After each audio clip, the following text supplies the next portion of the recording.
अगर आपको लगे कि इंसान सिर्फ धरती पर जी सकता है तो इस फिल्म के बाद आपकी सोच बदल जाएगी, क्योंकि यहाँ एक आदमी मंगल पर अकेला है, ना पानी, ना खाना, ना संपर्क, सिर्फ मौत और उम्मीद का खेल, और वो इस खेल को जीत लेता है। कहानी की शुरुआत एक शांत लाल रंग से ढके ग्रह मंगल से होती है। वहीं दूर नासा के कुछ बहादुर एस्ट्रोनॉट्स अपने अगले महान मिशन में व्यस्त हैं। खामोशी इतनी गहरी कि इंसान अपने दिल की धड़कन तक सुन ले, और आसमान इतना बेरहम कि वह सिर्फ जिंदा रहने की कीमत मांगता है। ये लोग मंगल की मिट्टी के सैंपल इकट्ठा कर रहे हैं, हर कण, हर दाना, जैसे किसी नई जिंदगी की शुरुआत। पर तभी कम्युनिकेशन सिस्टम पर अलार्म बजता है। रिपोर्ट आती है कि एक भयानक तूफान उनकी तरफ तेज़ी से बढ़ रहा है। ऐसा तूफान जो इंसान को इंसान पहचानने की मोहलत भी न दे। कमांडर तुरंत आदेश देती हैं, मिशन कैंसिल, सब अपने अपने फ्लाइंग मॉड्यूल की तरफ निकल जाओ। और पूरा क्रू भागता हुआ रेत और हवाओं से जूझते हुए जहाज़ की ओर बढ़ता है। लेकिन ठीक उसी समय तूफान की गर्जना के बीच उड़ती हुई धातु का एक भारी टुकड़ा मार्क वॉटनी यानी हमारे हीरो से टकराता है। एक पल में वह हवा में उछलता है, लाल रेत में गुम हो जाता है। टीम उसे ढूंढने की कोशिश करती है। कमांडर खुद चीखती है, मार्क, अगर तुम सुन रहे हो तो जवाब दो। पर तूफान इतना क्रूर है कि आवाज़ भी खो जाती है। मार्क का सूट सिग्नल देना बंद कर देता है और टीम टूटे दिल से मान लेती है, मार्क वॉटनी अब जिंदा नहीं रहा। सब भारी मन से मंगल छोड़ देते हैं, जैसे किसी दोस्त को मिट्टी में छोड़कर लौट रहे हों हमेशा के लिए। पर असली ट्विस्ट तभी शुरू होता है।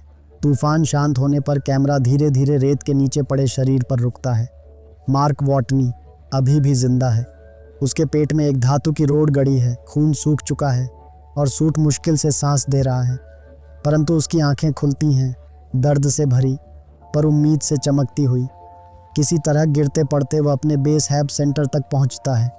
सांसें टूटी हुई हैं, शरीर लहूलुहान, लेकिन उसने हार नहीं मानी।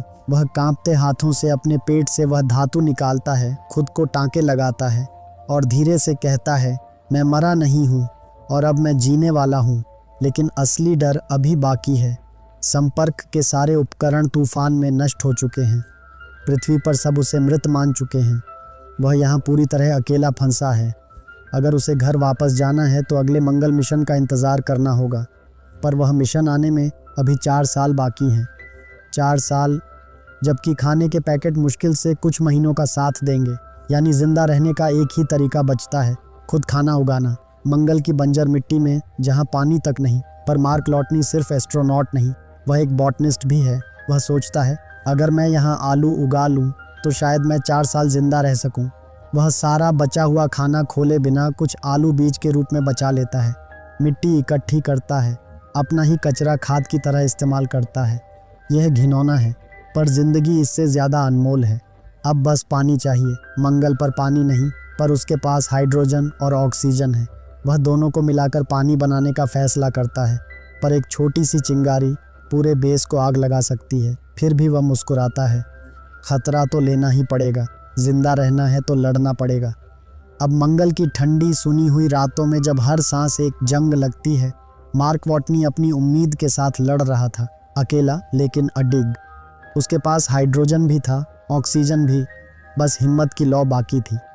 वह पहली बार जब पानी बनाने की कोशिश करता है, हाइड्रोजन और ऑक्सीजन को मिलाता है, उसका दिमाग तेज चल रहा है। लेकिन एक चीज़ रह जाती है, उसकी खुद की सांसों में मौजूद अतिरिक्त ऑक्सीजन।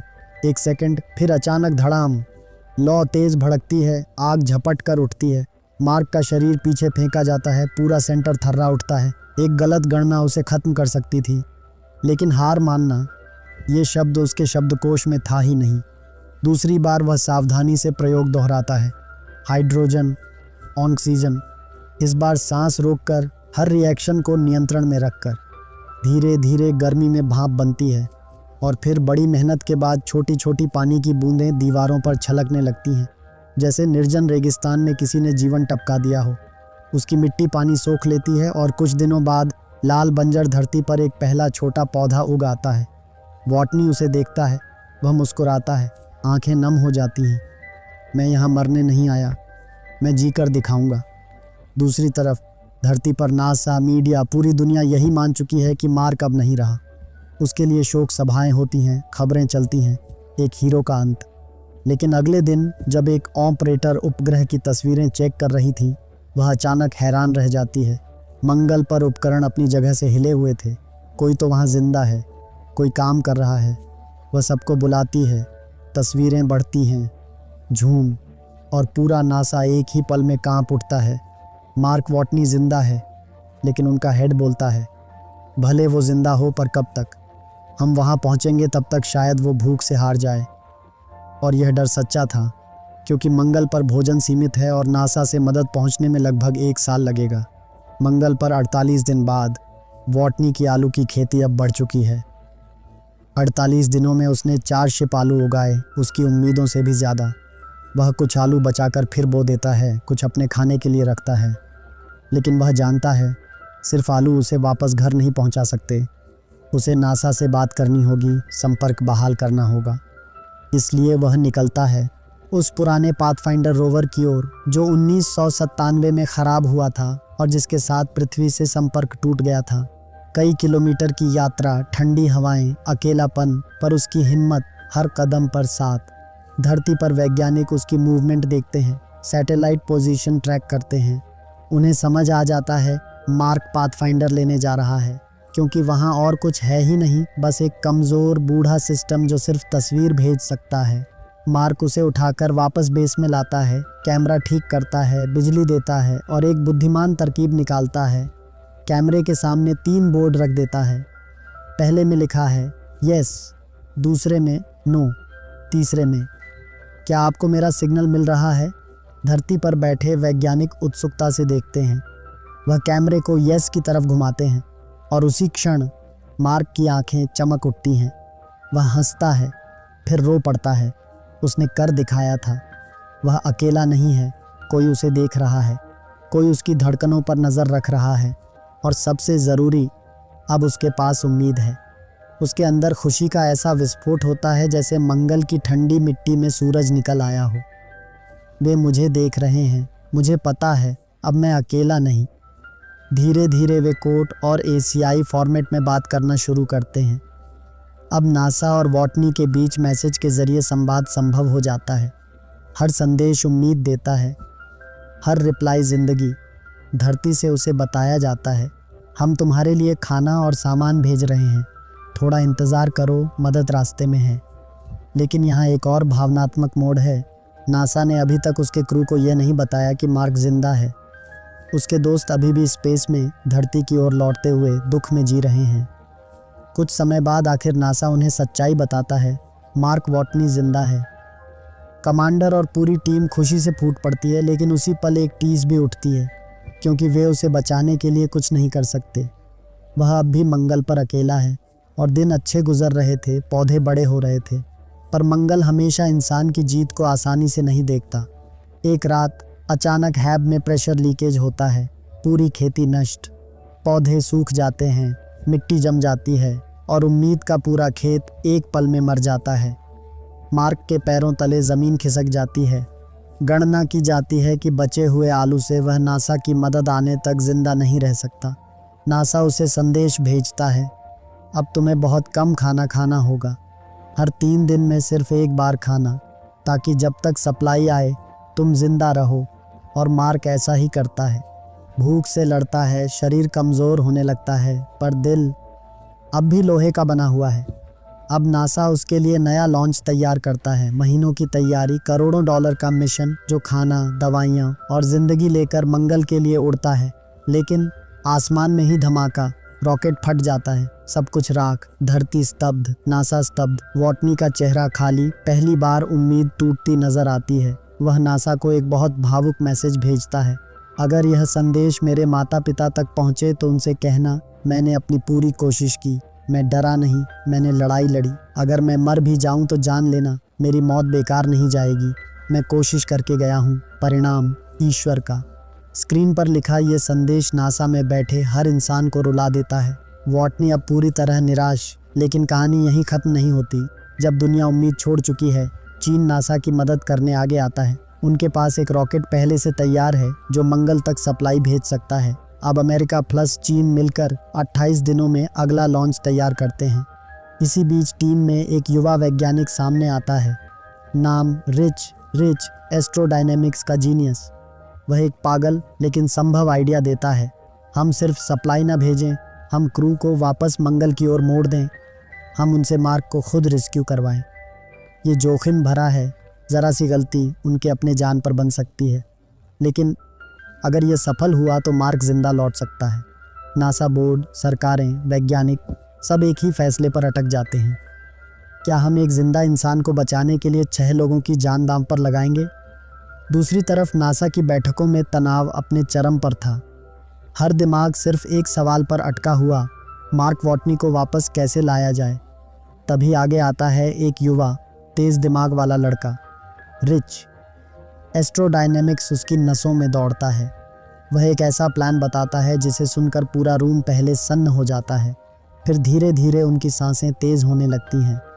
रिच कहता है, जो क्रू अभी पृथ्वी की तरफ वापसी के रास्ते पर है, अगर वे सीधा पृथ्वी पर नहीं उतरते बल्कि पृथ्वी का एक चक्कर लगाकर स्पीड गेन करें तो हम उन्हें स्लिंग शॉट ग्रेविटी बूस्ट दे सकते हैं, जैसे गुलेल में पत्थर, ग्रह स्लिंग शॉट, यान पत्थर। अगर क्रू अर्थ के पास सही एंगल से गुजरे तो नासा उन्हें ज़रूरी सामान एक कैप्सूल के ज़रिए भेज देगा।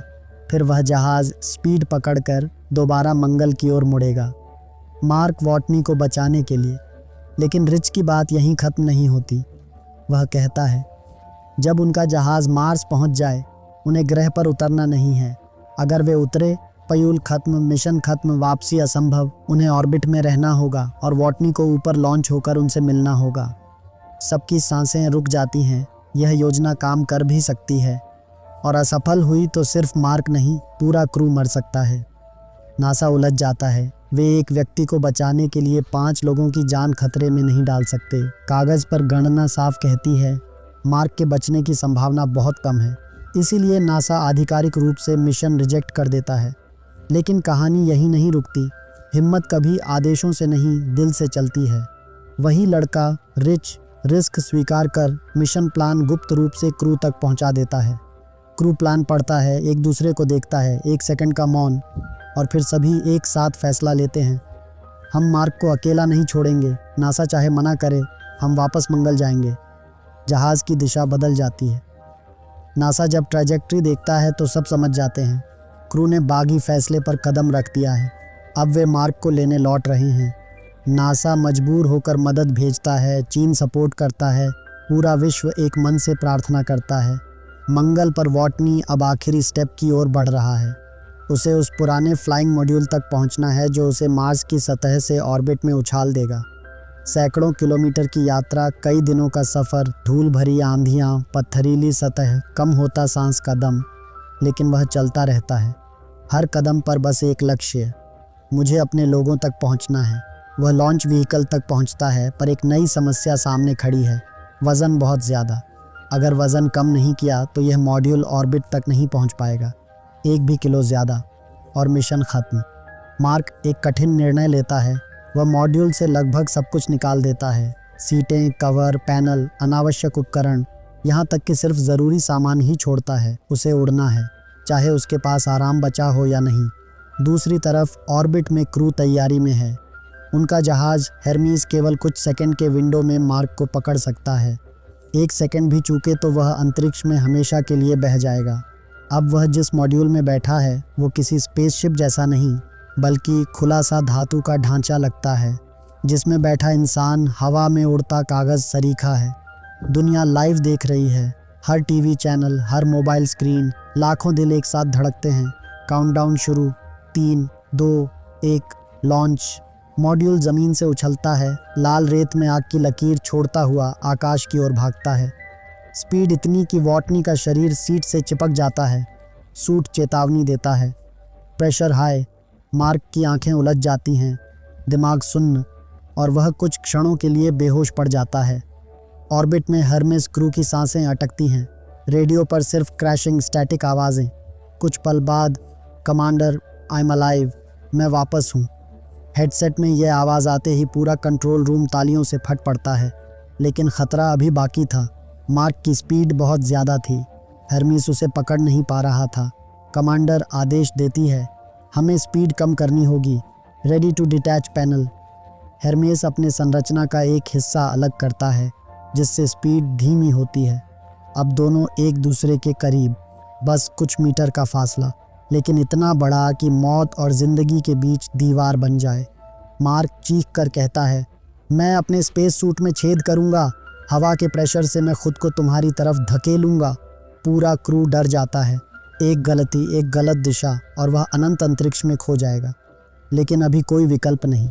मार्क अपने सूट में छोटा छेद करता है और हवा का जेट उसे आगे धकेलता है। वह अंतरिक्ष में तैरता हुआ कमांडर की ओर, धीरे नहीं, बुलेट की तरह। कमांडर स्पेस चेयर पर बाहर आई हुई है, रस्सी से बंधी, हाथ फैले हुए। पहला प्रयास, हाथ छूट जाता है। पूरी दुनिया चीख उठती है। मार्क पीछे जा रहा है मौत की तरफ। तभी वह आखिरी कोशिश करता है, अपने शरीर को मोड़कर दिशा बदलता है और रस्सी को पकड़ लेता है।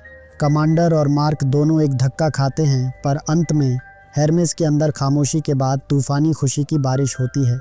मार्क वॉटनी अब सुरक्षित है। धरती पर वापसी के बाद मार्क एक साधारण इंसान नहीं रहा। वह उन विद्यार्थियों को ट्रेनिंग देता है जो भविष्य में किसी और ग्रह पर जाएंगे। वह मुस्कुराकर कहता है, जिंदगी मंगल की मिट्टी जैसी है, बंजर सही, लेकिन मेहनत और उम्मीद डालो तो हरी हो जाती है। और इसी लाइन के साथ यह अद्भुत कहानी ख़त्म होती है। और दोस्तों, यही थी द मार्शन 2015 की दिल धड़काने वाली कहानी। एक आदमी का मंगल से मौत को हराकर ज़िंदगी जीत कर वापस लौटना। अगर आपको ये कहानी पसंद आई हो, अगर आपको वॉटनी की यह जंग इंस्पायरिंग लगी हो, अगर आपको लगा कि इंसान असंभव को संभव बना सकता है, तो भाई लाइक ज़रूर ठोक देना।